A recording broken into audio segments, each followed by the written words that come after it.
श्री सद्गुरु साईनाथाय नमः। अथ श्री साई ज्ञानेश्वरी द्वितीय अध्याय। श्री साई ज्ञानेश्वरी का द्वितीय अध्याय कर्म है। इस अध्याय में सद्गुरु श्री साईनाथ महाराज ने नाना साहेब चांदोरकर को कर्मों का महत्व बताया है। कर्म दो प्रकार के होते हैं, सत्कर्म और दुष्कर्म। इंसान की मनोवृत्ति उससे सही या गलत कर्म कराती है।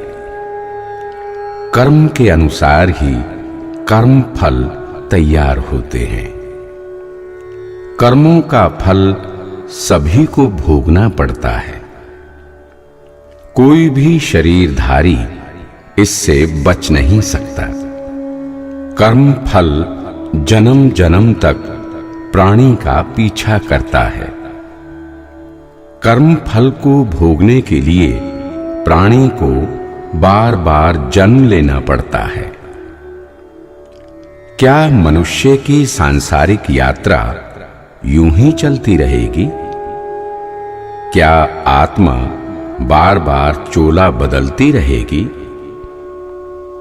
व्यवहारिक जीवन में हमें क्या करना चाहिए?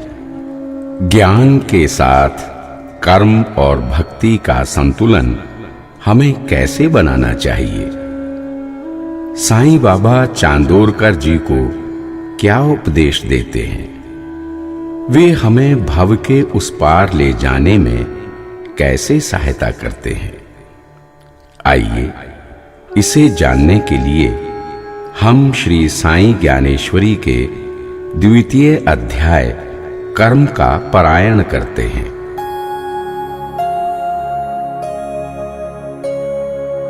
कर्म जगत का धर्म है, कर्म बड़ा बलवान, कर्मों का फल पाएगा, कर्म गति पहचान। कर्म लकीरें खींचता, लिखता यह तकदीर, कर्मों से ही बनते हैं राजा रंक फकीर। नाना साहेब चांदोरकर श्री साईं के चरणों की वंदना करते हैं। वे बाबा से कहते हैं, हे साईनाथ, आप हमें ऐसा उपदेश दीजिए जिससे हम सबका कल्याण हो। इसके लिए आप हमारा मार्गदर्शन कीजिए। सद्गुरु श्री साईनाथ महाराज कहते हैं, हे नाना, इंसान को ये देह प्रारब्ध के अनुसार मिली है। संचित कर्म फलों का भोग ये देह ही करेगी। इस देह पर कर्म फलों की सत्ता है। इस बात का हमेशा ध्यान रखो कि कर्म में ही शक्ति होती है। कर्म ही बलवान होते हैं। कर्म ही संचित होते हैं। कर्म ही नई शाखा को जन्म देते हैं। यानी कर्म ही तुम्हारे आगे के जन्मों का कारण बनते हैं। अतः कर्मों के प्रति हमेशा सजग रहो। सुख दुख का अंत होने पर मुक्त स्थिति आती है। संचित कर्मों के समाप्त होने पर मुक्ति प्राप्त होती है। उस स्थिति को प्राप्त करने का क्या उपाय है? उस स्थिति में हम कैसे पहुंच सकते हैं? हे नाना, अब मैं तुम्हें उसका तरीका बताऊंगा। कोई व्यक्ति जहर पी लेता है और मर जाता है। ये उसका प्रारब्ध नहीं है, ये तो जहर पीने का परिणाम है, ये तो उसके कार्य का अंजाम है। कर्ता को अपने कार्य की निष्पत्ति मिलती ही है। यदि कोई चोरी करता है तो ये उसका प्रारब्ध नहीं, ये उसके पूर्व जन्म के संचित कर्मों का फल नहीं, ये तो वर्तमान में उसके द्वारा किया गया गलत कर्म है। इसकी सजा उसे अवश्य भोगनी पड़ेगी। सहज गति से जो कुछ घटित होता है वो हमारे प्रारब्ध के अनुसार घटित होता है। वो संचित कर्मों के फल के रूप में हमारे जीवन में आता है। हम अपनी इच्छा से जो कार्य घटित करते हैं वो हमारा प्रारब्ध नहीं है। मालिक को अपदस्थ करके या मालिक की हत्या करके एक किरानी मालिक का पद हथिया लेता है, ये उसका भाग्य या प्रारब्ध नहीं है। इस दुष्कर्म का फल उसे भोगना पड़ेगा। इस कर्म का परिपाक उसका आगामी प्रारब्ध बनेगा। किरानी पद हत्या कर धनी बन जाता है। अब वो चैन की बंसी बजाता है, गाड़ी घोड़े में बैठकर कहीं आता जाता है। अब वो धन संपत्ति का भोग करता है। अब वो सुखी हो गया है। किरानी ने धोखे से जो घात कर्म किया है उससे उसने पाप अर्जित किया है। ये पाप कर्म उसके इस जन्म के कृत्यों में जुड़ेगा। अतीत और वर्तमान के संचित कर्म भविष्य में उदय में आएंगे। अगले जन्मों में उसे इनके फल भुगतने पड़ेंगे। इस जन्म में अर्जित किए हुए कर्मों को भोगने के लिए उसे पुनर्जन्म लेना पड़ेगा। जो बुद्धिमान हैं वे इस ज्ञान को समझते हैं। मूर्ख को इसे समझने का क्या प्रयोजन। प्रारब्ध के कारण उसे मानव जीवन मिला था। प्रारब्ध के कारण उसे किरानी का पद मिला था। उसका वो प्रारब्ध शेष रह जाता है। उस शेष के कारण उसे आगे पुनः जन्म लेना पड़ता है। शेष प्रारब्ध के भोग के लिए वो अगले जन्म की तैयारी कर लेता है। हे नाना, ऐसा करते रहने से जन्म मरण की यात्रा चलती रहेगी। संसार में आने जाने का क्रम लगा ही रहेगा। स्नातक की डिग्री प्राप्त करके कुछ लोग उच्च पदों पर काम करते हैं। कुछ लोग संसार में घूम घूम कर उपदेश और व्याख्यान देते हैं। कुछ लोग योगी और सन्यासी बन जाते हैं। कुछ लोग दुकान पर बैठकर दुकानदारी करने लगते हैं। कुछ लोग विद्यालयों में शिक्षक बन जाते हैं। योगी, शिक्षक, दुकानदार, व्याख्यानकर्ता, अधिकारी, सभी ने एक जैसी शिक्षा प्राप्त की है। सभी ने डिग्री प्राप्त करने के लिए कड़ी मेहनत की है। फिर भी सभी के अलग अलग कार्य क्षेत्र क्यों? हे नाना, ये उनके शारीरिक प्रयत्न का योग नहीं, ये तो उनके भाग्य का फल है। साईं बाबा के अमृत वचन सुनकर नाना साहेब बोले, हे नाथ, चोरी करने से व्यक्ति चोर होता है और ये उसके कर्मों का फल है। इसे केवल शारीरिक प्रयत्न क्यों कहें? क्या हम इसे उसका कर्मजन्य फल नहीं कह सकते? क्या ये उसका भाग्य नहीं? हे बाबा, आप मुझे ये सब समझाएं। अपने प्रिय भक्त के ऐसे वचन सुनकर श्री साईं बोले, अपने चित्त को स्थिर करो और मेरी बात ध्यान से सुनो।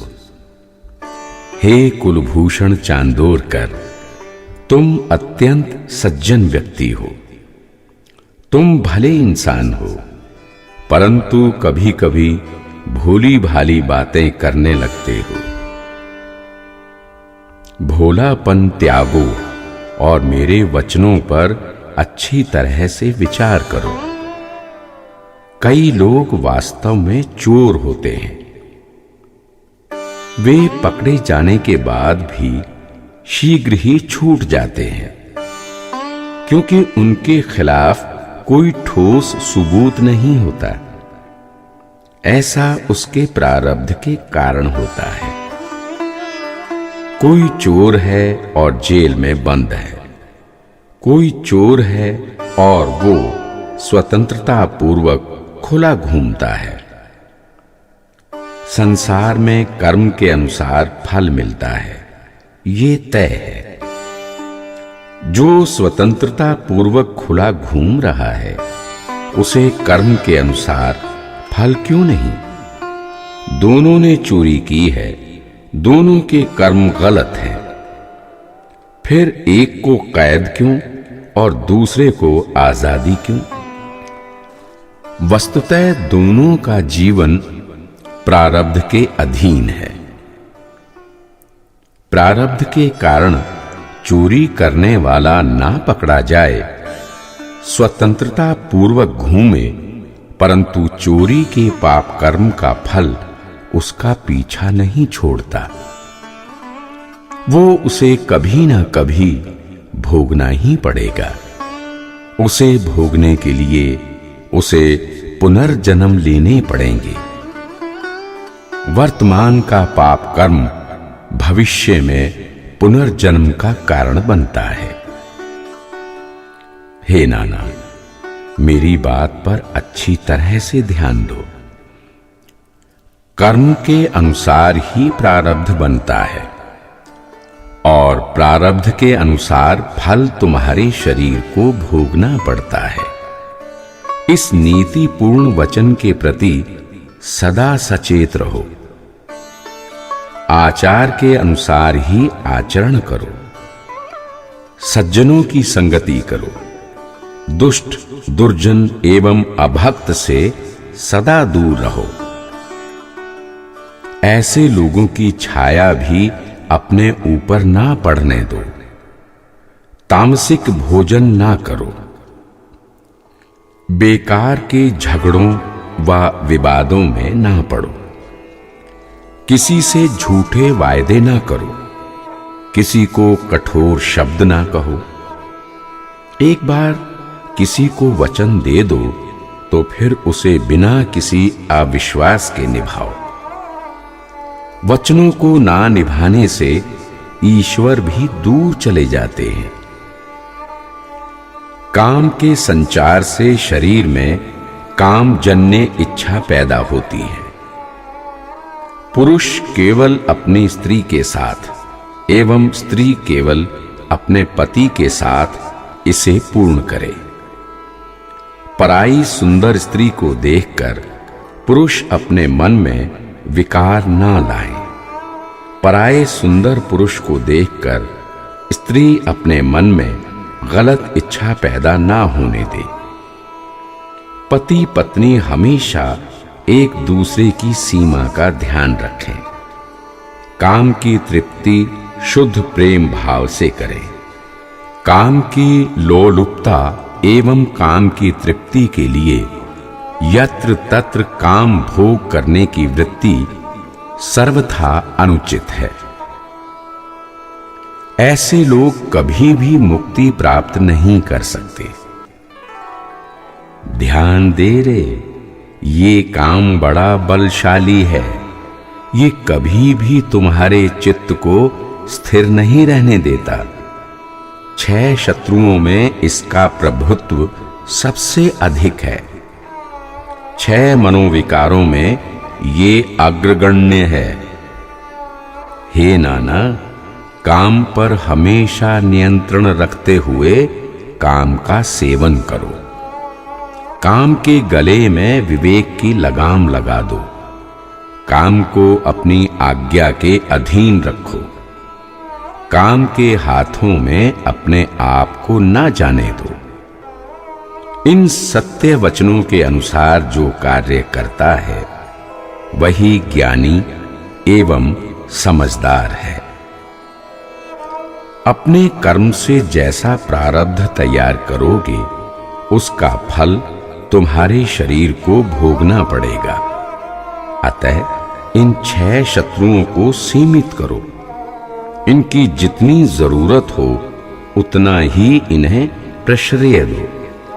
लोभ करना है तो ईश्वर के नाम जप का लोभ करो।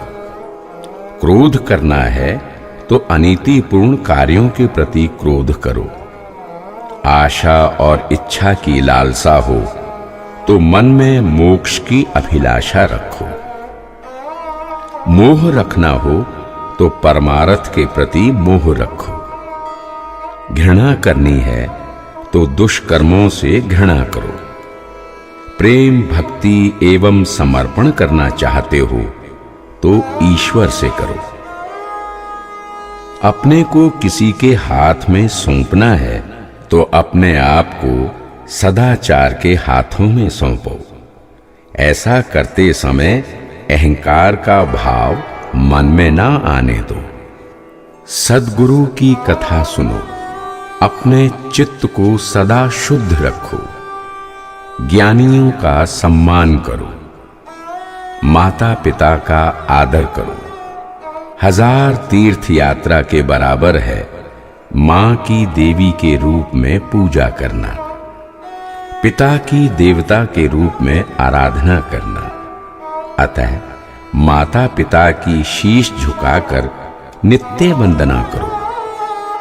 अपने सहोदर के साथ सदा प्रेम भाव रखो।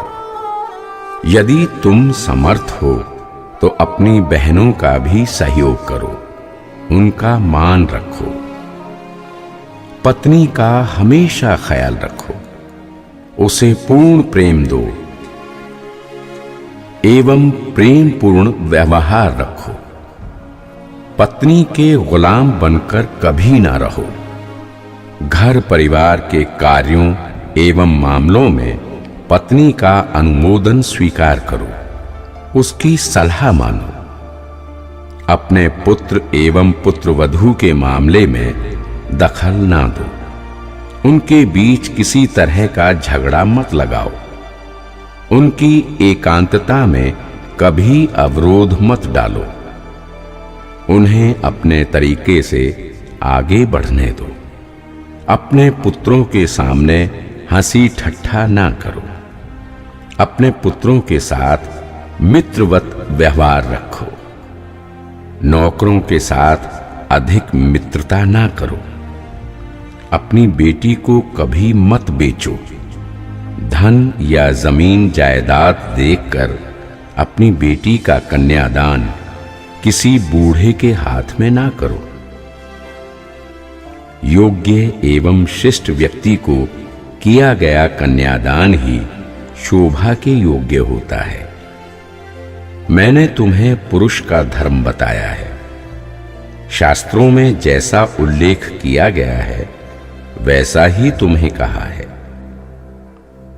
नियम की सीमा में चलने पर कोई बाधा नहीं आती। सच्चाई के साथ इन आचारों का पालन करो। पति की सेवा करना और उसे आदर देना स्त्री का सबसे बड़ा धर्म है। इसके अलावा अन्य उसका कोई धर्म नहीं। स्त्री के लिए उसका पति उसका देवता है। वही उसका परमेश्वर है। वही उसका पंडरीनाथ है। पति के चरणों में शुद्ध भाव से उसका मन रमा होना चाहिए। यही उसके आनंद का मूल मंत्र है। यही उसके सुखी जीवन की कुंजी है। पति के गुस्सा हो जाने पर भी जो स्त्री शांत चित्त एवं नम्र रहती है, पति के दैनिक कार्यों में जो सहयोग करती है, वो स्त्री धन्य है। उसे हमेशा गृह लक्ष्मी मानो। जो स्त्री पति के चित्त को कष्ट दे, उसे दुखी कर दे, भांति भांति का आचरण करे, वो स्त्री अधर्मी है। ऐसी स्त्री बातचीत करने के योग्य भी नहीं होती। स्त्रियों को विनम्रता कभी नहीं छोड़नी चाहिए। छिछलापन का व्यवहार कभी नहीं करना चाहिए। चिकनी डगर देखकर कभी नहीं फिसलना चाहिए। अन्य पुरुष के साथ एकांत में बात नहीं करनी चाहिए। सदाचरण से दूर हटकर कभी कोई कदम नहीं उठाना चाहिए। रिश्ते में अपने भाई के साथ भी उसे अपनी मर्यादा का ध्यान रखना चाहिए। एकांत में किसी पर पुरुष के साथ अनावश्यक रूप से कोई रुख नहीं जोड़ना चाहिए। स्त्री के तन की शारीरिक बनावट की विचित्र स्थिति है। वो अनीति व अनाचार का भक्षण तत्परता से कर सकती है। अतः उसे अपने शरीर के प्रति हमेशा सतर्क रहना चाहिए। उसे चाहिए कि वो अपनी रक्षा सुरक्षा सदैव जागरूकता के साथ करे। बकरी भेड़िए का शिकार होती है। बकरी को भेड़िए से बचाते हैं। चारों तरफ कांटों के तार की घेराबंदी करते हैं ताकि भेड़िया घेराबंदी के अंदर ना घुस सके। इस प्रकार बकरी की रक्षा की जाती है। बकरी की रक्षा सुरक्षा के समान ही स्त्री के शरीर की रक्षा सुरक्षा का विधान है। व्रत और नियम की बाड़ लगाकर स्त्री की हिफाजत करनी चाहिए। पति की सकाम इच्छा को पूरा करने के लिए पत्नी को हमेशा तत्पर रहना चाहिए। उसे अपने बच्चों का लालन पालन कुशलता से करना चाहिए। बच्चों को हमेशा सन्मार्ग पर अग्रसर करना चाहिए। उन्हें इस प्रकार की शिक्षा देनी चाहिए जिससे उनका जीवन नैतिक दृष्टि से उन्नत हो। बच्चों को धर्म, नीति एवं सदाचार की कथाएं सुनानी चाहिए। स्त्री को सास, ससुर, देवर, जेठ आदि के साथ कभी भी तनिक भी द्वेष नहीं रखना चाहिए। उसे परिवार के प्रत्येक सदस्य के साथ प्रेम भाव रखना चाहिए। मन में सौहार्द रखना चाहिए। स्त्री को अपने गुणों का प्रकाश चारों तरफ फैलाना चाहिए। उसे पति की आज्ञा के अनुसार आचरण एवं व्यवहार करना चाहिए। उसे धार्मिक व्रत स्वीकार कर उनका पालन करना चाहिए। पुरुषों एवं स्त्रियों के हित में ये साधारण नीति नियम है। इसके बारे में मैंने तुम्हें बता दिया। जो इनका नियम पूर्वक पालन करेगा उसकी बद्ध स्थिति क्षीण होगी। वो सांसारिक जन्म मरण के चक्र को समाप्त करने की दिशा में आगे बढ़ेगा। बाबा ने चांदोरकर से कहा, हे नाना, अब मैं तुम्हें बद्ध स्थिति के लक्षण बताता हूं। भव के बंधन कैसे बंधते हैं इसके बारे में बताता हूं। मन को एकाग्र करो और ध्यान पूर्वक सुनो।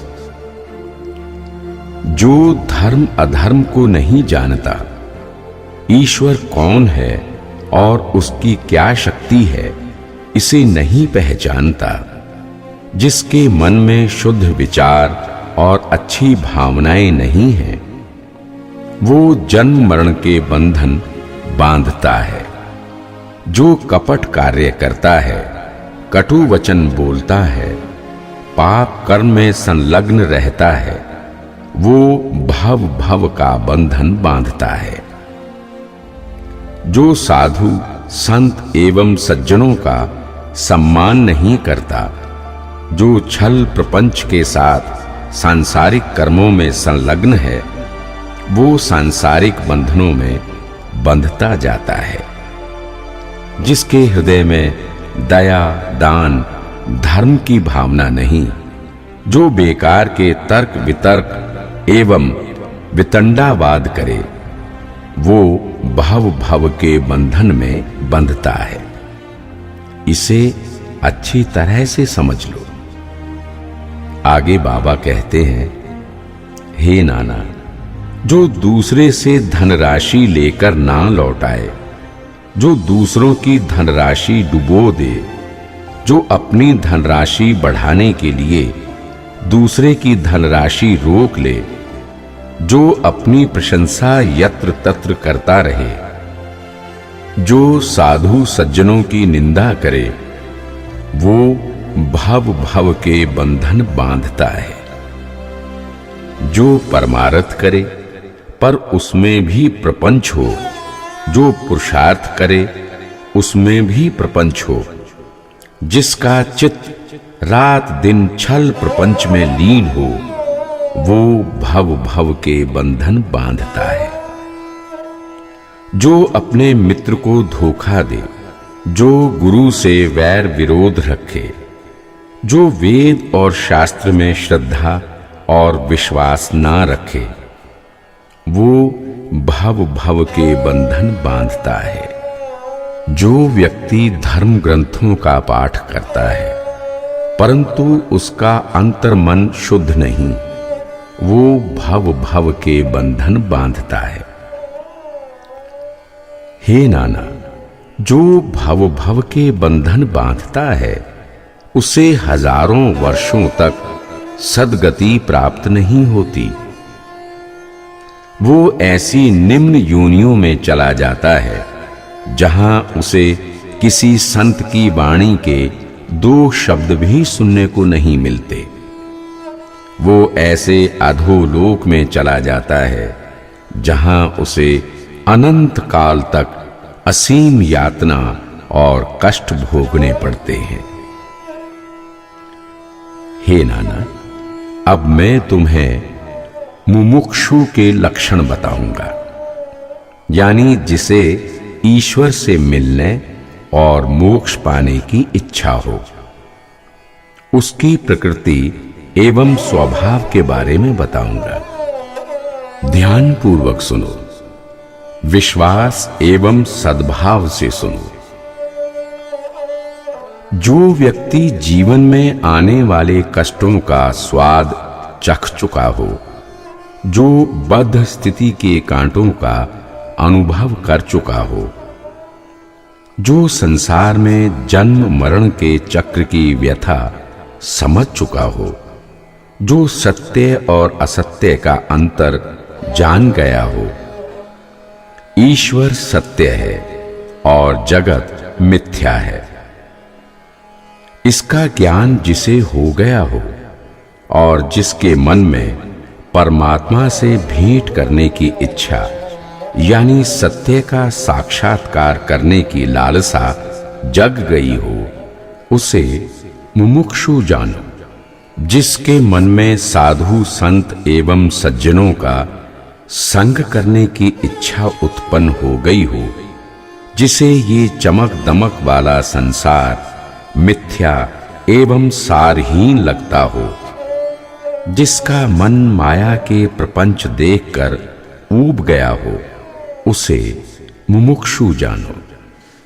जो प्रारब्ध के अनुसार प्राप्त इस शरीर को सहर्ष स्वीकार करता है, उससे संतुष्ट रहता है, उसे मुमुक्षु मानो।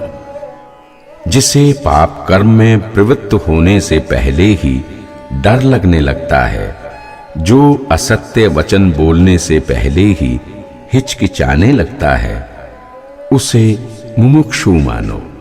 अतीत में किए हुए पाप कर्मों के प्रति जिसके मन में पश्चाताप हो, जिसके मन में अकृत्य के प्रति ग्लानि के भाव हों। अतीत में वो व्यक्ति कितना ही नीच एवं पतित क्यों ना रहा हो, किंतु अब उसे मुमुक्षु जानो। जो एक क्षण भी सत्संग से दूर रहना नहीं चाहता, जिसकी जीभ निरंतर श्री हरि के नाम जप का रसस्वादन करती है, जो सांसारिक विषय वासनाओं को विष के समान मानता है और नित्य अध्यात्म विद्या की साधना करता है, उसे साधक मानो। जो एकांत का स्थान ग्रहण कर ले, जो धूनी लगाकर ईश्वर के ध्यान में बैठ जाए, उसे साधक के पद पर आसीन मानो। जो श्री हरि की लीला का गुणगान करे, जो अपने हृदय में असीम आनंद महसूस करे, जिसका हृदय भक्ति भाव से सराबोर हो जाए, उसे साधक मानो। जो लोक की कोई चिंता ना करे, जो सांसारिक कार्यों की कोई परवाह ना करे, जो हमेशा संत एवं सद्गुरु की सेवा में रत हो, जिसका चित्त ईश्वर की भक्ति में लीन हो, जो अपने हृदय को यत्र तत्र ना भटकने दे, उसे साधक मानो। हे नाना, जो मान अपमान, यश अपयश, निंदा स्तुति को समभाव से सहज रूप में स्वीकार करता हो, जो जन जन के हृदय में जनार्दन को देखता हो, जो हर आत्मा में परमात्मा के दर्शन करता हो, उसे सिद्ध जानो। जो काम, क्रोध, मद, लोभ, मोह, मत्सर आदि 6 शत्रुओं के विकार से तनिक भी प्रभावित ना हो, जो आचारों को संकल्प के साथ निभाता हो, उसे सिद्ध जानो। जिसके मन में संकल्प विकल्प पैदा ना होते हों, जो मैं और तुम के भाव से ग्रस्त ना हो, जिसमें अपने और पराये की भावना बिल्कुल भी ना हो, उसे सिद्ध जानो। जो अपने देह की चिंता नहीं करता, जो अपने आप को शरीर नहीं ब्रह्म समझता है, जिसका चित्त सुख दुख के प्रभाव से प्रभावित नहीं होता, उसे सिद्ध जानो। ईश्वर हर जगह है, उसका सर्वत्र निवास है। ऐसा कोई स्थान नहीं जहां वो ना हो। माया के प्रभाव के कारण हमारी दर्शन शक्ति क्षीण हो जाती है, भ्रमित हो जाती है। हम ईश्वर को जान नहीं पाते, उसे देख नहीं पाते, उसे समझ नहीं पाते। हे नाना, मैं तुम माधवराव, महालसापति, काशीनाथ, अडकर, हरिपंथ साठे, काका, तात्या, गणेश बेरे, वेणु, भागचंद आदि सारे भक्त वैसे ही हैं जैसे मारुति और पंडरीनाथ। इन सभी में ईश्वर का अंश है, अतः किसी से कभी भी द्वेष न करो। सभी का हृदय ईश्वर का निवास स्थल है, सभी के हृदय में ईश्वर का वास है। इस बात को कभी ना भूलो। ऐसी समझ आने के बाद तुम्हारे अंदर निर्वैरता की भावना का उदय होगा। फिर तुम सभी को समभाव से देखने लगोगे। शत्रु भी तुम्हें मित्रवत दिखाई पड़ेगा। ऐसी भावना का निरंतर विकास करो। मनुष्य का चित्त चंचल एवं उच्च श्रृंखल होता है, इसे हमेशा स्थिर एवं शांत रखने का प्रयास करो। जिस प्रकार एक मक्खी घूमती रहती है, वो कभी यहाँ तो कभी वहां जाकर बैठती है। अग्नि का ताप महसूस होते ही वो वहां से वापस विपरीत दिशा में तेजी से भागती है। इसी प्रकार व्यक्ति का मन सांसारिक रंगीनियां देखकर इधर उधर भटकता है, उसमें उलझता है, परंतु सत्य का आभास होते ही, ईश्वर का आभास होते ही वो ईश्वर से दूर भागने लगता है। मन को जब तक ईश्वर की ओर ना खींचा जाए तब तक जन्म मरण की यात्रा चलती रहेगी। भव भव का बंधन समाप्त नहीं होगा।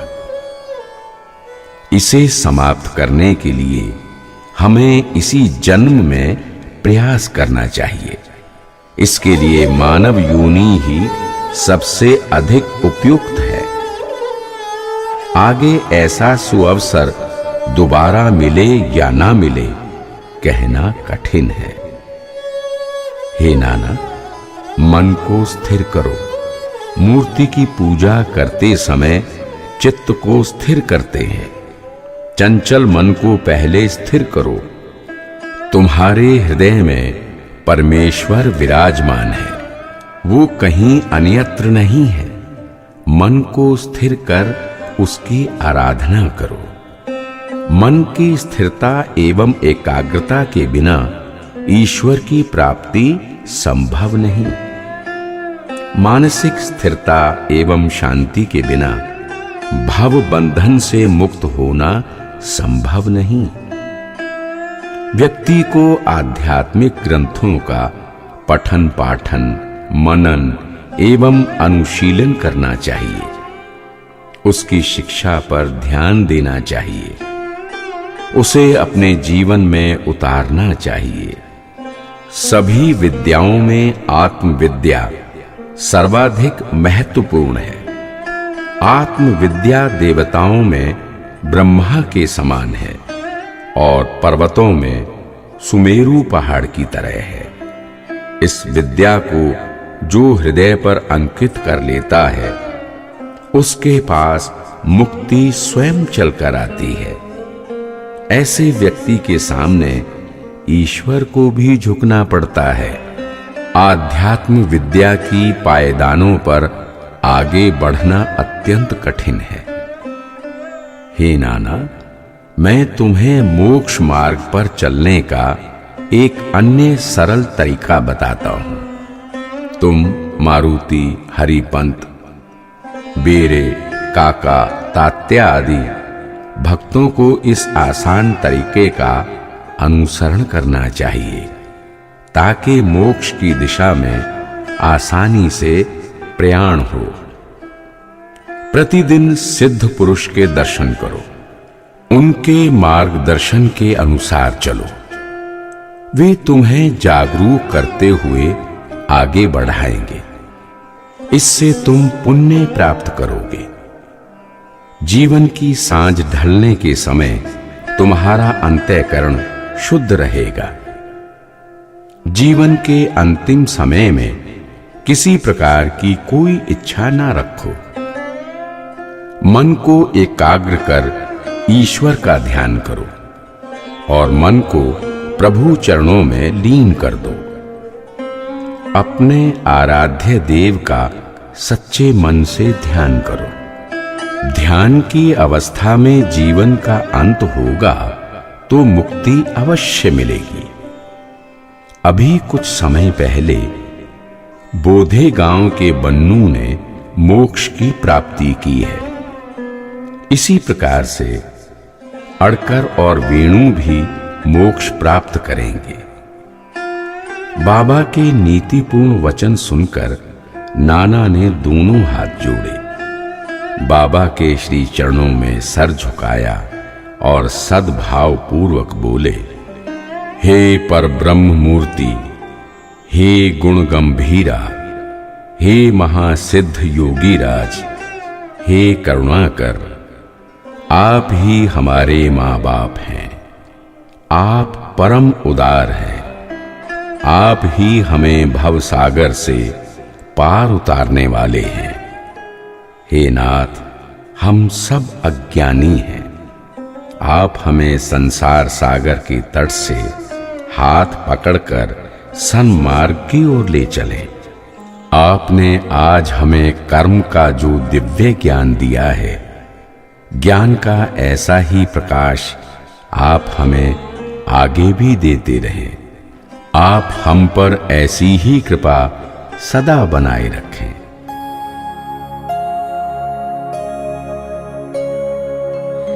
मन पंछी उड़ता फिरे, नभ का और न छोर।